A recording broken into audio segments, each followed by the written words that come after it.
money to other countries shouldn't be a headache. Unfortunately, depending on where you are in the world, sometimes, well, it can take a few minutes or even much, much longer. The process can be lengthy, complicated, and, well, I'm glad to let you know that there is an exciting new startup called PecuniaPay that said, enough is enough. Let's see how we can sort that out. Today, I've got the pleasure to talk to Charles Ademola Akinyemi, the leader behind PecuniaPay, a team that really want to revolutionize the way money is transferred to other continents, not just within Africa. Welcome to the Mary Poppins of Startups Live show. I'm Nali Makangu from Athena Leaders, an organization that is passionate about helping startups deliver their dreams of launching their products on time, on budget, whilst leaving behind the legacy of a happy and productive workplace playground. For those who are new to the show, quick reminders. This is a conversation. We love it when you have any questions, when you want to interact with us, or if there's a thought that we shared that you're passionate about, do let us know in the chat. Secondly, sit back, relax, and enjoy the show. Charles, I'm really excited to have you on board today. We are going to find out a little bit more about you, and I believe that you started as a software engineer, and now you are an internet entrepreneur who's always restless and have a lot of amazing ideas. PecuniaPay is just one of them. And as we said when we first met, you are very enthusiastic about contributing to the growth of Nigeria and Africa in general, and shows technology to revolutionize Africa and the world. PecuniaPay's mission is to provide the most seamless banking and transaction experience and the most reliable and secure insurance experience for users across Africa and beyond. This is to facilitate everything in the world of finance, especially when we look at B2B, but we haven't forgotten the B2C sector as well. Welcome to the show, Charles. Thank you so much, Nelly. It's a very great pleasure to be here today, and I can't wait to share my experience and talk about myself, what PecuniaPay is all about, my journey so far, and how we got to where we are today. Thank you. That's fantastic. That's exactly what we would love to hear as well. Well, first, let's start with PecuniaPay. For those who don't know what PecuniaPay does, if you can kind of simplify the language a little bit, and kind of explain that as on a day-to-day experience for someone who wants to find out more about you.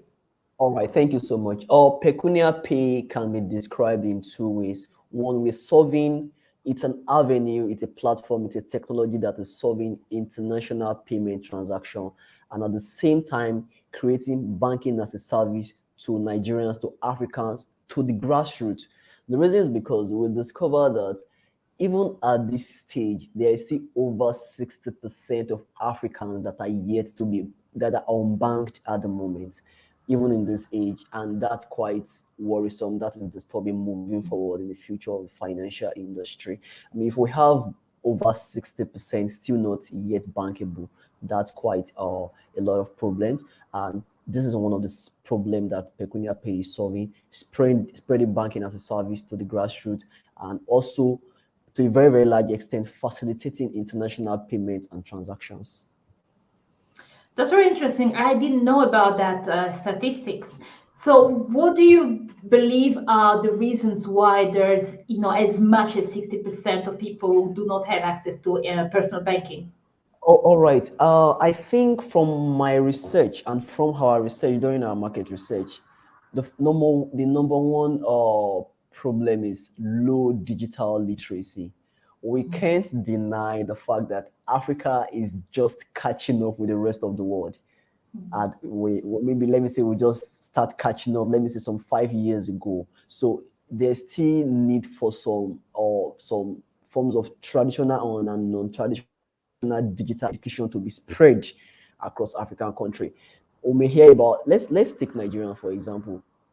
You will be shocked to know that majorly fintechs, application softwares are only majorly distributed between the popular cities like Lagos, like Abuja, like maybe the popular cities out of 36 states, people that are aware of or fintechs application, banking applications may not be, they will only be available in not more than 4 states or not more than 5 states. So I would discover that that's as a result of low digital literacy, and that's one of the problem we're trying to curb with Pecunia Pay. We want everyone to have equal access to banking services wherever you are, in the village, in the city. We don't want it to be restricted to the cities alone. There's a lot being the city, yes, but how can we spread it to the grassroots? That's, to me, is a purpose. It's a very valuable proposition, solving people's problem to the grassroots, and that's one of the things we're doing.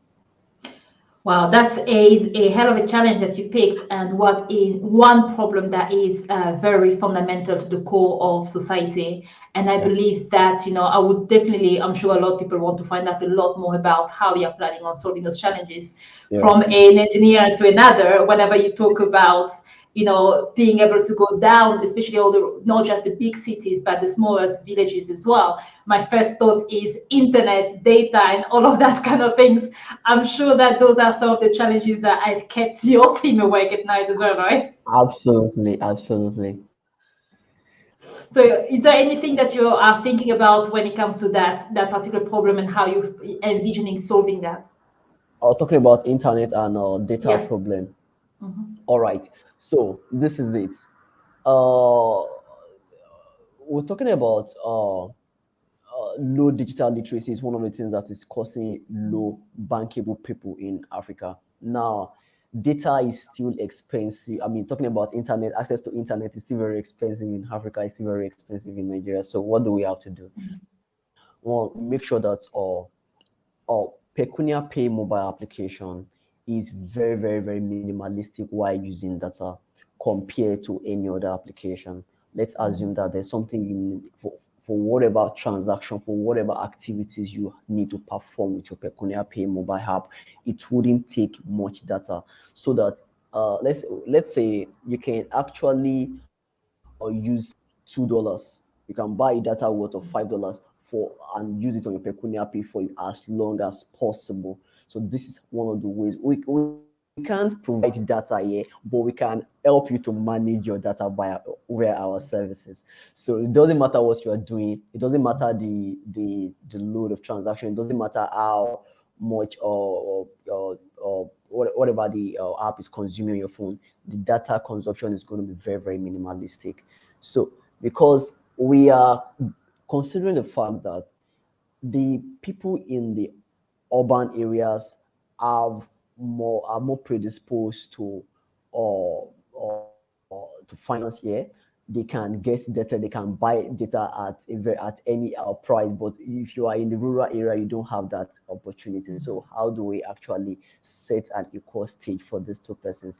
Now, if you're in the rural area, you can be rest assured that you are going to be performing transactions and whatever at a very, very minimalistic data and internet usage. So that's it. But that's one of the ways we're That's planning on great. tackling that. Yeah.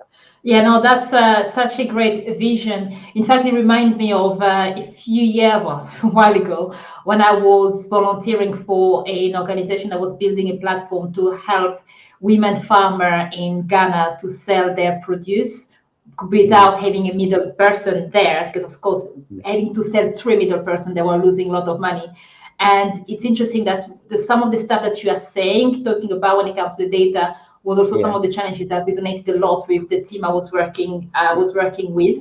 It was obviously a volunteering project, but I absolutely love that because that's is kind of fundamental and is again just to show people who are probably watching this and wondering some of the technical challenges. Let me Yeah. tell you that for those who are non-tech, it's much easier to build something when you don't have to worry about data. For example, I live in the Yeah. UK, and I wake up and I can download anything. I can watch YouTube on the go, whereas in other countries the cost increases massively. So any person launching the application to target those sectors really need to think about that as part of their product to make sure that they hit the market the right way. So I'm really excited with the work that you are doing at the moment.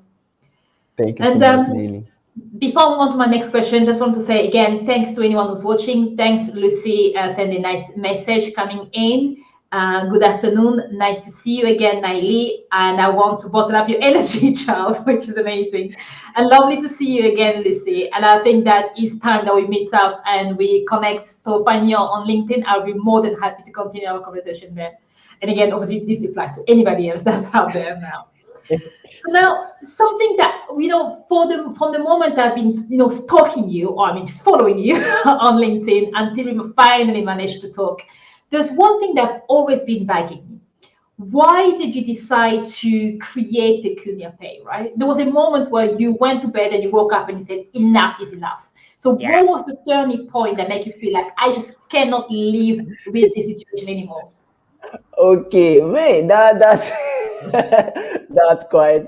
I don't know how to start to answer that question, but man, there are a lot of accumulation of pain, right?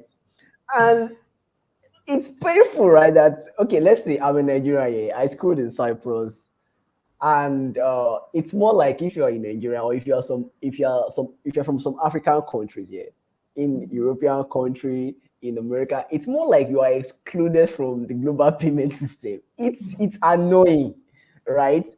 What your friend from Switzerland can easily do, what your friend from UK can easily do because you're from Africa or because you're from Nigeria, you can't do that easily. It's very rigorous. It's impossible. It's more like you are from other parts of the planet. You understand? And that was quite to me, it's quite marginalization, if I'm going to see it that way. And I'm like, okay, we are going to come together and solve our problem. We're not going to be waiting for somebody to solve our problem. So like, okay, what are we going to do? When I was schooling in Cyprus, it's very, very rigorous for you to send money directly into your school account. I'm talking about to pay your school fees. You have to go through traditional banking system to pay in cash. You have to.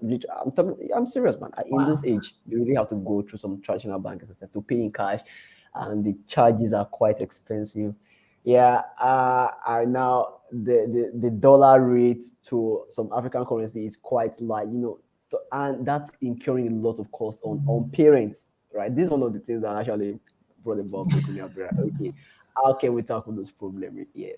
Now, I also received a call from a friend in Sweden expressing the same challenges. Like, okay, Charles, our friends from India, from other countries can easily just on the tap of their phone from their parent can just pay their school fees directly. But we Nigerians, it's very, very rigorous. We just have to go through manual processes. And I'm like, okay, we have to put a stop to this.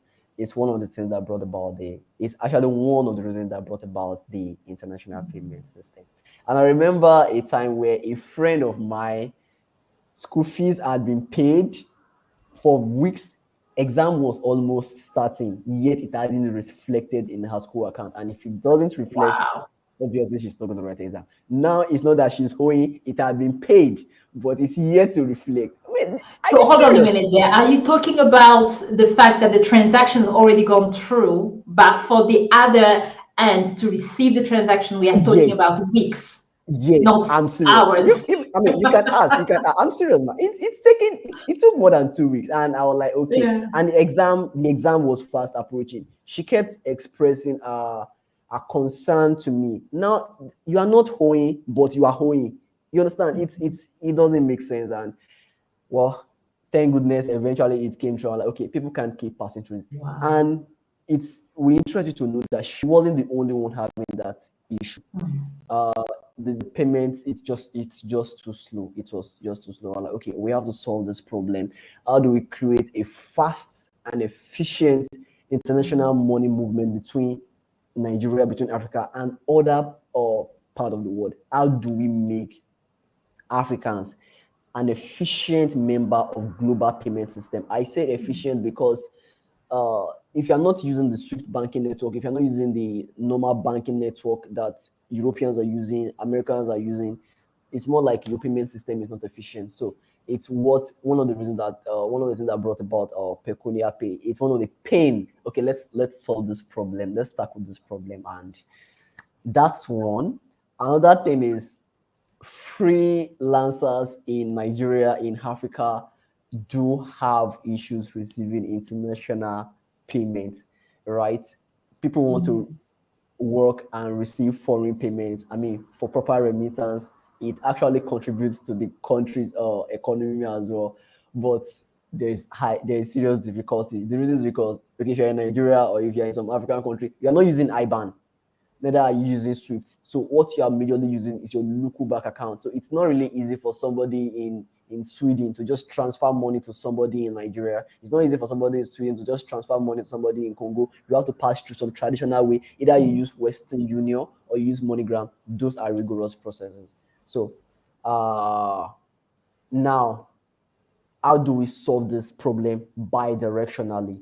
You can receive money from your foreign client and you can send money. So parents or whoever want to send money abroad can do this effectively on the tap of the phone or whatever on their computer.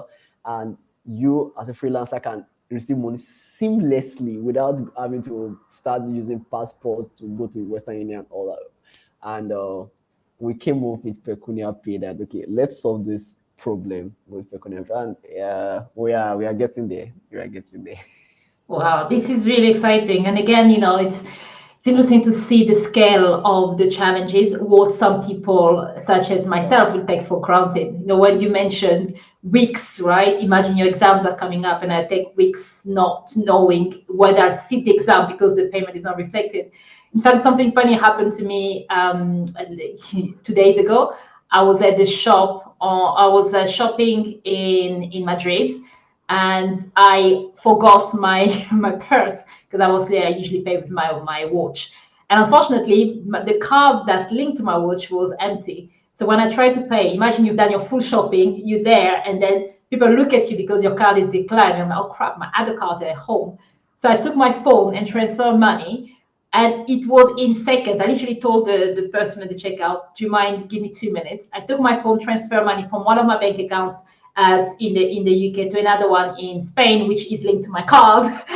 And within less than 2 minutes, with people looking at me like, "Yeah, she actually gonna pay for this?" I'm like, "Just 2 minutes," That's the and I serious thing. paid for it. So now imagine having 2 weeks and weeks of stress for something that is so simple, right? It's something that Yes, most people yes, don't even think about is happening at the global scales for so many people around the yes, world. yes, yes. So, talking about what you've just said now, making payment with your watch and with your smartwatch, and making Swift payment within your mobile card, within your bank account and your smartwatch, whatever it is part of the problem PecuniaPay is actually solving as well. At the moment, there is not yet contactless payment in Nigeria, as far as I'm concerned, and some African countries. Uh, a lot of things are still very, very manual when it comes to payment. In fact, payment, as far as I'm concerned, is still very, very crooked when it comes to in Nigeria. It's still very, very manual. And Pecunia Pay is a complete digital banking system that solves a lot of problems at once. That solves a lot of problems at once. And one of it is this, like you said, yeah. Okay, I'm living in an European country at the moment, and I know how seamless it is for me. Most times, maybe I order something and you bring the goods. I can just contactlessly use my phone in some case, or contactlessly use my card without having to input my PIN for utmost security. But that is not the case in most African countries, especially in Nigeria. I say manual because in most cases you still have to input your PIN. In most cases, in 80% of the cases. So that is not actually providing for utmost security, because I mean, while imputing your PIN, you could actually be exposing it to I mean, you can't say we are exposing that to. What if you're making payment in public? I want to be able to make payment in public. I want to get to Lagos, make payment in public by just bringing my phone contactlessly or close to any POS or close to any payment or system. And that's also one of the problems we are trying to solve. So we are proposing three major values. We're trying to bring Nigerians, bring Africans to a global scale of payment system to be part, so that you don't leave Nigeria and get to Canada or and get to UK and be totally, I mean, uh, oblivion to what is going on, because I mean you are not. That's like the first time you are seeing it. Wow, at the age of 20, at the age of 23. That's the first time. That's disturbing, and it will take you time to start adjusting to that. That is not right. If an individual is leaving Canada and traveling to UK, I bet it with you, Nelly, nothing is going to be strange. There is nothing strange to that person. As far you can still use the same payment. That's how integrated these countries are. It's a totally different case with African countries, and we are trying to level the ground, and we're going to do that. And we are trying to level the ground. Yeah. And I have complete faith in you. I love the mission that you're doing because it's not just about the fintech, but it's also about economy, people being paid, and just about improving the way of life. In fact, for anyone listening right now, if you have any questions, please do let us know whilst we have Charles with us right now. But more importantly, I'm really interested to find out more about any issues that you've had, regardless of where you are, where you live in the world, any issue that you've had when it comes to international payments. That'd be great to see and share those pain points right now, as we have Charles on board, and I'm sure his team will take notes as well, just in case. Now, Charles, one of the, whenever we talk about fintech, right? Fintech and Yep. payments and, banking, those are Yes. industries that, especially the banking industries, have been around for many, many years. And the downside of industries that are so heavily regulated is that they tend to be set in their ways. So what are some of the challenges that you've encountered so far when it comes to regulations based on, building your app, and how are you navigating around them? All right. I think this will be very interesting to answer. Well, thanks for asking because because the challenges are there. When you are introducing new technology to an African country at all. Now let's talk about Nigeria. When you're introducing new technology to Nigeria, especially when it comes to banking, yeah, there is always stringent or regulations. And yes, I understand the institutions have to make sure they prevent money laundering at all costs. But while doing this, it's more like they are stifling the growth or the innovative or ideas that are behind that innovation. I believe innovations are meant to be new. Let me give it this way. If the central bank of any country have a policy that was written in 2018, you do not expect me to develop a technology that will absolutely comply with the policy of 2018. The reason is because technology is iterative in development. It's something that is new. Innovation is something that is new. So we always expect that, okay, these policies, these regulations should be flexible enough to adjust to whatever is coming into the market and afresh. But unfortunately, that is not the case. We we have to comply. You are innovating something in 2022 to comply with something with the policy of 2019. It can't work. So now they will now be this back and forth argument between you and the authority, like before you can give a license for operation, because okay, you have to do this way. But you know very well that it can't work this way. This is 2022. Yes. One of the examples that I love to share when people talk about, this clash in terms of, the new, where we are Yeah. now, technology moving so fast and the back is a bit like, imagine if you are asked, you are about to buy a Tesla, and the regulation says that you can only communicate with a fax machine. So rather than using, voice technology to talk or send messages in your Tesla, they're like, no, no, no, no, no. You need to put a fax machine in this amazing new Tesla that you're having, right? Yeah. So regulations are not they're not flexible. I would urge the authorities, if they can see this, to be flexible with the policies. Definitely they have all the right to regulate us. Of course, they should regulate the money movement and everything. But we're talking about innovation, it has to be something new. If we introduce something new to the market, it is because we're trying to make the population part of the global system so that they wouldn't be left behind. And when we are doing that at a very, very high expense as well. So we are not going to be introducing a technology that we spend a lot of money to innovate only for us to have it dismissed. It's not fair. It wouldn't be fair because it's not cheap building this technology. I can put it to you, building a banking system is expensive. So while you are trying to, while the authorities are trying to regulate, I think I will urge them to be considerate that okay, these things are expensive to build. Bring up new policies. So I think that's one of the challenges with regulations. Maybe you want me to talk about other challenges? Of course, please. We love challenges. Okay, and one of the other challenges is this: people want to be sure their money is in safe place, right? Okay, you are bringing new technology to a population that something that's completely new. It will take time for them to accept it. It will take time to integrate it to the system.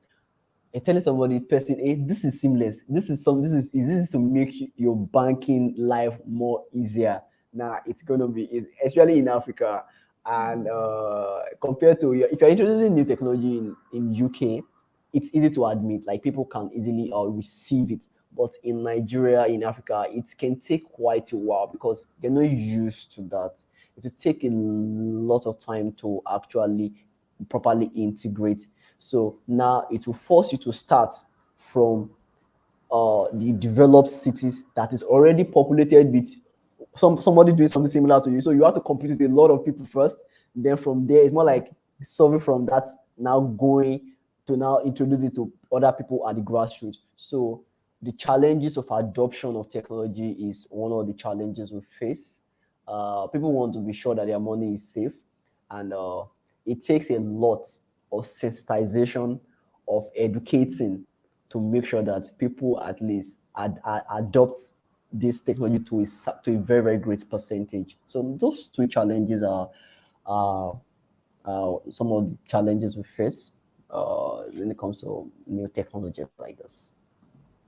Yeah, it's interesting. I didn't really think a lot about the second one, especially when it comes to the education and starting with, the starts with even if there is a sector or there's a place of the market that's kind of empty where you could jump in straight away, the expense of getting there and doing the education from that would be much greater than if you start where you already, you have Yeah, competitors, but at least you have a point of entry there.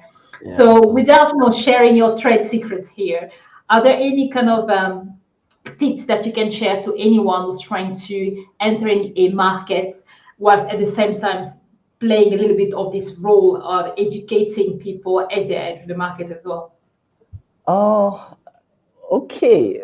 Tip. All right. I think the first thing is this, right? Personally, one human skill I would require the person to have is resilience. Because the truth is this: when you're entering into the market at first, there are already people ahead of you that has the capacity of crushing you, whatever you are bringing. They may not initially be in that industry, but if they discover that what you are introducing has the capacity of competing with them, they may just quickly innovate the same thing because they have the resources. So you need to have resilience to keep going, because honestly speaking, you're going to be hit several times, and it's your resilience that will make you keep getting up. We've had challenges, and uh, we'll keep getting up, of course. So I think you need to have resilience, and you must be convinced enough about your own goal, about what you're bringing into the market. Because if you are not convinced enough, there's no way you can convince other persons. It's not possible. Your personal conviction has to be so strong it will swallow the wave of doubt from any other person. You do not expect everybody to just immediately adopt what you are introducing. It's not possible. Humans are dynamic in thinking. They are logical in reasoning. So they can't just accept what you are introducing at first. So you have the responsibility to convince them, and it has to start from you. Your conviction has to be strong. You need to believe so much in whatever you are introducing into the market. So those two things, resilience and strong conviction, because you need to convince the investors, you need to convince the users. So how do you do that if you're not even sure what you are introducing to the market? So those two things are, Yeah. I Yeah, resilience and convictions. I yeah. love that. That's really, especially the conviction part, is really, really important. And I guess it's one of the things that we talked about as well was with your remote team. And I love, again, anyone who's been watching me for a while knows how much I love the opportunities that remote gives us, and also make it easy for people to start new businesses and live, the life of their dreams. Can you tell us a bit about how you put your team together? Because I believe you have people in Cyprus, in the US, in Nigeria, and Yeah. it's very exciting. Okay. Oh, all right. We started from the grassroots. You have to start from home. You're solving a problem pertaining to your home, so you have to start from there first Of course. because they understand the problem better. So you look like they understand the problem, but talking about expertise wise, you have to outsource for people that have developed something similar. That will force you to look elsewhere. Now, bringing my team together, well, I started from Nigeria. I discussed my idea with one or two friends, and we tried to look for some very highly teched and skilled individuals, maybe two or three in some states in Nigeria that can do what we want to do. We discuss these problems, and okay, we know that there has to be some contributions of ideas, mixed ideas. Who are the people already solving a problem similar to ours? We have companies like Revolut, we have companies like TransferWise, we have companies like PayPal. So how are they doing it? Where do they get their expertise from? These technologies are very advanced. So I know very much that it may be very rare to get somebody in Nigeria that can, not just somebody, people in Nigeria that can develop highly tech or platform like this. Because we are into PecuniaPay is more like competing on the global scale. So you need people that are global, that has the skill set. And I know very much that okay, I can't find those people in the rural, in the rural environment. Nigeria, I wouldn't say Nigeria is rural, but we don't really have. I don't think the avenue is there yet to have people that will develop that such an advanced technology. So it forces you to look elsewhere.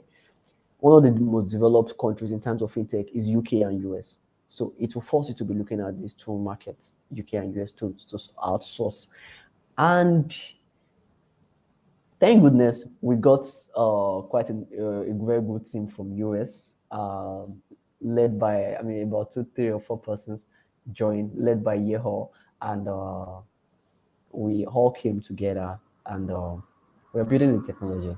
So our sourcing for the team, well, it was quite a rigorous process because for you to be able to convince them what you're building, or to sell your dream, to sell your goal to people, takes quite a lot of work, and for them to accept and adopt and decide to be part of your dream, it takes some quite a lot of work as well, and eventually they did. So we're here. We're here. No, well, congratulations. That it's incredible that you've already, such a short period of time managed to make as much progress as you have with your technology. One thing I love about your description and the way you kind of, talk about yourself is very different than many other founder. Is most people will call themselves, like a founder, co-founder, and whatever. But you've decided to go for a technology entrepreneur. Could you tell us a little bit about, why do you think? I mean, there's nothing wrong with that, but I always love to understand the psychology behind the word that people use because it's kind of a way into understanding you at a deeper level. Okay, I love this question. Yeah. All right. I come as a technology and internet entrepreneur for a precise reason. Now, it will interest you to know that I started off as a medical student in my life. I started as a medical student. Yes. At the Wow. point in time, I thought that okay, and that's because I love to solve the challenges of people. Maybe at the point it was only limited to solving health challenges, but as I continue, I discovered that there's so many problems to be tackled in Nigeria. There's so many problems to be tackled in Africa. Man, I can't be limited to just health. What do? I switched to software engineering, and the reason is because okay, I can reach broader extent of people solving their challenges at once with just a simple technology.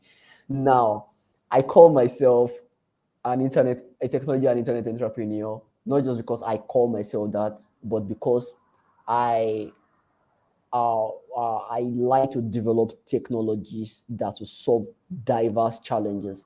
At the moment, apart from PecuniaPay, I am also working on an e-commerce or startup of technology that will give an avenue to an average Nigerian, to an average African to market their product and receive payments seamlessly. So these are my areas of challenges facing a typical Nigerian. How did I come about that? On my WhatsApp, I sometimes go through on the status. I see people marketing on their status, sometimes they market on their Instagram. And I'm like, okay, you can't really reach wider audience by this because it's still the same people that will be seeing it all over again. So how do I help them to solve this challenge? Uh, I decided, okay, I will create a platform that I will help them promote it to the rest of Nigeria. You can be in Lagos and sell to somebody in other states, so that it wouldn't just be your friends or your contact that will keep saying it. Let's help you. Help you solve this problem. And because there are so many places that have this problem. Not everybody has the money to be listing in big platforms like eBay, like Amazon. We have to solve our own challenges at a very, very cheap rate. And that's one way that brought about Market Zone. Solve the challenges of students that are selling things, of wholesalers, let us help you distribute your product. So I'm an I'm a tech entrepreneur because I try to come up with technologies that can solve some Hold on, precise before we, sorry to cut you off there, because I really love what you've said, because obviously so far we've really focused more on the payments, but now there's this other whole area of you that we are discovering through this interview, and I cannot miss the opportunity to really nail into that just a little bit before we continue. all right, In all right. fact, what I love about what you're doing right now, answer one of the questions that we just got in the chat. And the message says, hello, Nelly and Charles. Could we use those advice to solve individual issues? So this is pretty much this new idea, this payment, this platform where people can sell their item is meant to help on an individual person's right perspective. Are you talking about the payments or are you talking about PecuniaPay or the e-commerce? The e-commerce platform. Okay, yes. You can use to solve individual problem. As a matter of fact, it was inspired by the fact that I see some of my friends listing on their WhatsApp every time. So, like, okay, that's not a good marketing place as far as I'm concerned because you can't reach a broader extent of people. It's still your contact that are going to be seeing it. You have to put it on a platform that people need to see, right? So it doesn't matter what you are selling at all. Our platform has every avenue for that. I think I always make sure that I instill it in the product designer. Please create a broad extent of categories that can accommodate anybody's or goods and services at all, whether physical or digital services. Please create the categories for that so that you won't be left out. No matter what you're selling, you should be able to sell. You should be able to market your product. You shouldn't be only restricted to people that are selling phones or people that are selling air conditioners. No, no. It should be everybody should be able to be a part. You should be a part. You understand? So that's what led to that. Yeah, yeah. We are going to solve our own problems ourselves and we'll solve it with modern technologies. And that's what inspired the e-commerce platform. And I put it to you by God's grace, very soon we're definitely going to launch. You are definitely going to see it, and you discover that yes, we're solving different problems with it. Doesn't matter what you're selling, even if you are selling pain, there's a category for it. You can market your pain. Yeah. That's exciting. In fact, once the platform is live, do let us know. We can even add the link in this show notes so that anybody who finds you in the future can find out about the e-commerce and the aspect of your entrepreneurship journey. All right. Or I would provide proper links moving forward. Maybe probably after this show, we are going to look for a way to make it available to everybody. But just before I assume that those are the only couple of things that you are working on, do you have any more ideas niggling in your heads, your entrepreneur's head of seeing problems and fixing it in the core of society? Okay, yeah, I think okay. I will talk about one more thing, and I think that maybe moving forward in future, I can talk about other things. There is an avenue currently I'm creating with Web3. where you can use NFT as a collateral for a buy now, pay later. How we're solving these challenges is this. You see, if you're in UK, if you're in US, right, you can buy an iPhone of $1,200 and you can pay instrumentally, let's say $100 or $50, however your capacity, every 2 months, every month. Nearly that opportunity is not there in Nigeria, even though if they, and it's kind of rare because people want their cash, people want their money, they need the money to keep running the business. Now, what are we doing? How can we solve this problem of creating a very very effective platform of buy now, pay later? Now, we're creating a platform that you can buy now, pay later with a collateral using your NFT. You don't need to use a physical collateral. I don't need to use a parcel of land. I don't need to use any form of collateral, but you can use a digital collateral like an NFT. NFT, of course, they are very very unique. I think we all know what NFT is. NFTs are rather. So, they are very very unique. We're creating a platform that can ensure that people can you should be able to get anything you want at least with a very very unique collateral that is equivalent in price to any other thing in real life. So it's a Web3 based web application and mobile application that gives you access to buying anything but using an NFT as collateral. If eventually you're not able to pay back the seller, the person sells you NFT and get the money. So there's no problem. So it's that's one of the problems I'm sorry at the moment. Just why, look at another tiny problem that you are dealing with at the moment. Charles, as I'm discovering you and with the conversation that we've had preparing for our live today, one thing I love about you is your energy, your passion. When Thank when you. you start diving into the kind of work that you do, we are talking about really changing core fundamental part of our community of Nigeria, of Africa, and that will also influence people in the West and all over the world as well. Yes, yes. How do you maintain your energy and motivate yourself because you are facing huge challenges out there? Okay. Oh, to start with, I wouldn't say it's easy. Yes, it's not easy. But there is utmost pleasure I think I derive each time I realize that even though it's one person's problem, the smile the smile that comes to their face, if you're solving one person's challenge, if you're able to solve one person's problem, that happiness is enough to energize you. As a matter of fact, I think I get energized if I discover that this solution can actually solve somebody's problem. Eventually, Charles, I'm not all about the money. Trust me, it's not about the finance.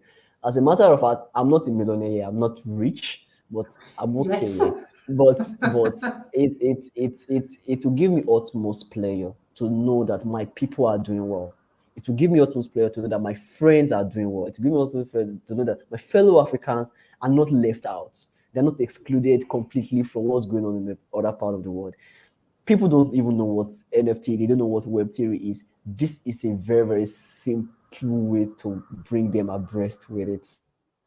And not many persons know what an e-commerce platform is. They don't even know how to navigate it. But we are creating a very simple platform for them. Just upload your product. Just upload it, market it. We will take care of the delivery. We'll take care of how you're going to receive your payments. We will do that for you. So you just sit back and relax. The fact that people's problem are going to be solved, it's energizing. Yeah, sourcing for funding can be one of the challenges, but we keep going, knowing very much that uh at the point in time we're going to get what we want, but we're getting the energy from the fact that we're solving problems. It's the that alone is enough motivation, and it's bigger. It swallows up the pain of the challenges. The challenges are there, but the motivations we're getting from knowing that we're solving a problem is swallowing up the pain of the challenges. So it's not making me to say the challenges as anything. I can support any month, we'll support it. We'll keep moving ahead. Yeah. Well, honestly, this is very beautiful to hear. It's a bit like when they talk about finding your ikigai, where your mission or your passion matches what you do for your job, but also a larger vision and a mission for not just for yourself but for the community. Yes. In fact, we've had a nice question that just came in from Naomi Rose. The question is, I just had to ask a question. You talk a lot about the importance of digital literacy. How important has that been with developing your market fit? Has it been a challenge with changing behaviors? Yes, it has been. It has been because we're talking about introducing a digital system to into a system that has been long. It's built on a manual system for a very very long time. I get what I'm trying to say. Like since independence, is pre-independence, even post-independence, it's still built on manual platforms. I get what I'm trying to say. So people, it's already integrated to do things manually. Now changing behaviors, man, it's challenging. It's really challenging. Like I said, how do you tell somebody that is already used to just doing you want to go and pay for something? Let's say you want to, let's assume Walmart is in Nigeria, you want to make a payment for whatever you have bought. You have to manually input this, manually input. How do you tell that person that you can just use your phone, or you can use your digital, or you can use your phone, your PecuniaPay, however it's going to work, contactlessly? It's people are it's quite challenging. They don't adopt that easily. So uh how are we tackling that? Make sure that in the app we're integrating every time you see how this thing works. You can read it. It's not just going to serve as an app to just do transaction. It will educate you. You can read. You can, okay, contactless technology. Who are the people currently using it? We have companies like Google Pay, Apple Pay currently using it. So that you can know that it's not something absolutely new. It is relative. It's being used in other countries. So we're not taking your money away. We're not, and we're partnering with widely accepted merchants like Mastercard, so that it can be compatible with a wide range of payment services at once. Not new merchant, but something that has already been established like Mastercard. So yes, it's challenging. It's really challenging, but we're conquering it. We would conquer it eventually, I believe. Oh, that's for sure. I genuinely believe that you and your team will do an amazing job. So at the moment, Pecunia Pay, at which stage is it? Is it already launched? Are we talking prototype? Or are we talking, if I was in Nigeria and I wanted to use it, I could go in and, I mean, actually, you said it can also be used other places in the world as well. Okay, at the moment we haven't launched, but in 2 3 months time we should have gotten the some of this the functionalities ready, some of the prototypes or the MVP. It depends on, we don't want to rush anything unnecessarily, because the truth is the banking system is quite complicated. You have to comply with different standards, international standard organization, different banking policies in Nigeria and in the countries that it will be operating. You have to comply with each of their policies, and this can take quite a while to for the compliance to be over with. So the technology build may not take it is not a problem, but complying with different policies is what where that may take time. But it would launch in a few months' time. And We are you are so launching locally? Are you targeting a few countries to start with? What's your idea so far? okay. We are launching. We're not launching only locally. We are launching in Nigeria, in major countries, UK and US. There are high index of Africans there, and these systems are already developed and they are advanced for fintechs. And we also, during our markets research, we discovered that high remittance from foreign countries to Nigeria are majorly from these two countries. So it is only sensible we launch in those two countries as a foreign country first, as a, from okay, taking UK from Europe, taking US from North America, Nigeria in Africa, then at once, then moving forward, subsequently, we would launch in other countries. Uh, but at the moment, we're still working on working on our launch at the moment. Oh, that's fantastic. Do let Yeah. us know when you are launching, and I will be more than happy to also support you on social media.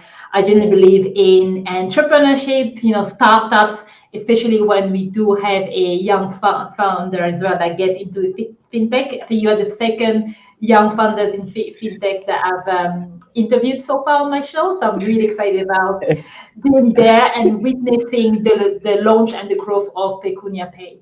Thank you so So, as a much. final message from you, it was a pleasure having you on the show, and your story is very, very inspiring, and your vision for how to solve this problem for Africans all over the world is incredible. So, for anybody watching who might be thinking, "Wow, I have an idea and I want to start, and I've got this entrepreneur zest in me," and Charles is just miles and miles away from us. What kind of advice can you give, like your last parting advice that you can give to wannabe entrepreneurs, whether they are still in Africa or anywhere else in the world? All right. Firstly, I'll let them to know that nothing is impossible. If you can think it, it is very, very possible. For you to even be able to conceive it in your mind, in your heart, it is transformable into real life. It is possible. Now, challenges may come while transforming it, and that is an indication that something big is coming. If you are doing anything and there are no challenges, trust me, please retrace your step and probably you should start again. Because if you're not having any forms of challenges, it means you're not doing anything. So challenges will surface, but be very, very assured that nothing. I don't think at this point in my life, I don't think anything is impossible. Yeah, not just because of technology, not just for technological innovation, but anything is impossible. And I think if you have that mindset, you will be able to go through with anything, whether you are in marketing, whether in entrepreneurship, in your whatever profession, you'll be able to go through with anything. Just have it's this possibility mindset. There's a way it brings this positive energy around you and make ways where you do not even where you least expect. So it's more like an energy. So just have the possibility mindset and everything will work out. Wow, believe in the impossible. Thanks, Charles. It was a pleasure having you on the show. And thanks to everybody watching at the moment. Thank you, everybody that joined. So grateful. Thank you. And do remember, let's design a happy and productive workplace playground together. I'm hoping.